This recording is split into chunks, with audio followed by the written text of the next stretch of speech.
Am I the asshole for asking my neighbor to stop using my driveway for their guests? I'm already gonna stop right here and just say, no, you're not the asshole, but I'm gonna do a due diligence, or whatever the word is, and we're gonna keep reading. I live in a quiet suburban neighborhood and have noticed that my neighbor's guests frequently use my driveway for parking without asking. I asked them politely several times to stop, explaining that it disrupts my access and causes frustration since I need the driveway for my own vehicle. What? I'm trying to comprehend this.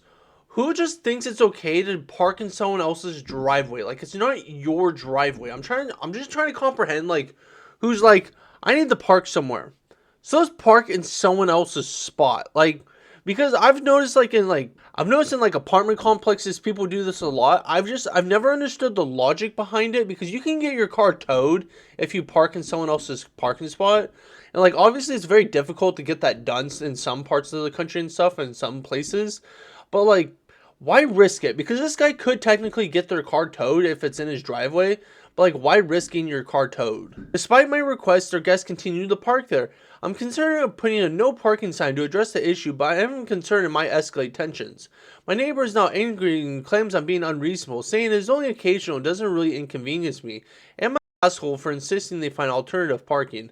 No, you're not. And personally, if it was me, I would do a full-out war against this neighbor and just start towing their cars. Just start towing them. I don't know. Maybe I'm an asshole, but like, I hate parking situations when it's struggling. So like, it would be a personal vendetta for me. Not even sure if I used the word vendetta there correctly, but I like that word, so I wanted to use it there. So yeah, because original poster seems like a nice guy, but like, a no parking sign ain't going to do shit. Like, it ain't going to do shit. Like, they're going to park there anyways. Am I asshole convinced girlfriend not to take a job? Most likely yes, but let's get into it. My girlfriend and I are both in the Navy and both do intelligence at the same command, doing the same thing. There's two jobs that opened up for us to go and do. We'll call them job A and B. Not sure if I can say them due to the classification issues. She was going for job A and I was going for job B. However, the command decided they wanted someone more experienced for job A, so they offered her job B and she took it. I know where this is going. I'm going to say it's not a good look for you, my man. It is not a good look for you. Her taking the job is not the issue. The issue is when she told me, I got upset and annoyed, and she said, I knew that me taking the job would cause an issue. That causes a bigger issue because I just can't understand how she could do something like that. I asked her why she wants the job, and her reason is that she can't do job A, she might as well do job B because she was offered it. That's a perfectly fine reason. I don't know what you're complaining, my man. So anyway, we argued about it for a few days, and the point I was making is, why would you intentionally do something to cause a problem? And her response was, I figured you would just get over it and be happy for me. Well, I don't know, that's kind of not a good look for her. He should be happy for her regardless, but whatever. She's been doing it for a few days now, and she likes it, but I can't stand hearing her talk about the job that I wanted to do, and she was trying so hard to get. I told her that it was bothering me, and we needed to have a conversation. So after a long argument today, she finally conceded. Am I the asshole for not backing down and making her quit the job? Yeah, you are. It is not about you, my man. Like, you can't just be making your girlfriend quit the job. She should have quit you in the first place. Like, I don't get what she's doing here. Like, I'm not trying to victim blame here, but like, you're being completely unreasonable. You shouldn't just be making your girlfriend quit a job just because you didn't get a job, just because you don't have enough experience to get a job. Like, does she have more experience than you or something? She probably does. That's probably why she got the job and you didn't. And then we get into some edits. Just to reiterate, the issue is not that she got the job. The issue is that she made a decision to taking, knowing I was trying to get the job and knowing that I would be upset about it. That's not why you're mad. That is not why you're mad. Edit. Since so many people are saying that she didn't get job A and job B was offered, she should take job B. She was literally offered job A day one of her doing job B. So she has more experience and she should get it. Like, I don't know what the big deal is. Edit. In the military, nothing matters if you're not on your eval or if you don't have a physical piece of paper saying that you are qualified.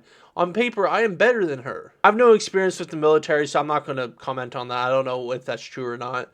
And then final edit, she hasn't quit it yet. It's after working hours where we are, so she'll be doing it tomorrow.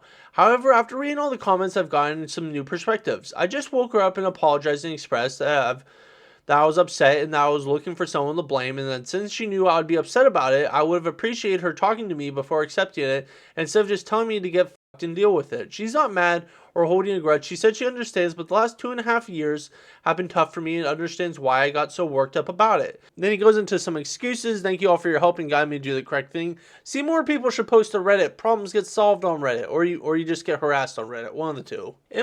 Also for pointing out a safety issue to my friend. I know someone who's trying to get their son on the middle school football team. He qualifies to play, but the issue is, due to a genetic disorder, he is very large. 14 and 6 foot, 300 pounds. Man, that brings me back. I haven't grown since I was like 13, so I was like 6 foot, like 200 pounds. Like, obviously I'm a little bit smaller, but like, I was a big boy myself, and those football coaches came a running. The coaches are telling her that they don't have equipment big enough to play. She'd have to provide her own. What part of the country are they in to where the football coaches aren't? Any football coach I've ever known, they would have been taking money out of their own pocket to get a 6 foot, 300 pound 14-year-old on their own team. This is not an option financially. She said she's asked about borrowing varsity equipment, but they blow her off. I pointed out maybe it's the safety issues, as most 7th grade boys are under 150 pounds. Well, that sucks for them because they need to grow up a little bit.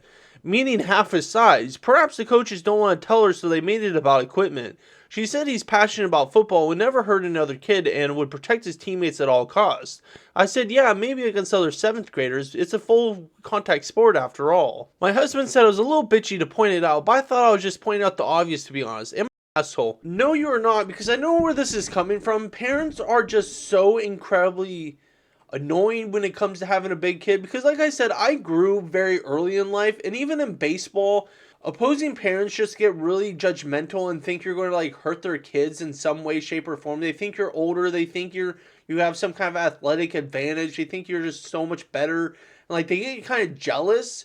Like they try to make it so you can't play the game you love just because you're just a little bit bigger. They try to find these loopholes to make it so you don't play anymore. It's super annoying. But let's move on to the next one. I lied, that was the last one. If you liked what you saw, make sure to subscribe, and thank you for watching. Until next time, see you later.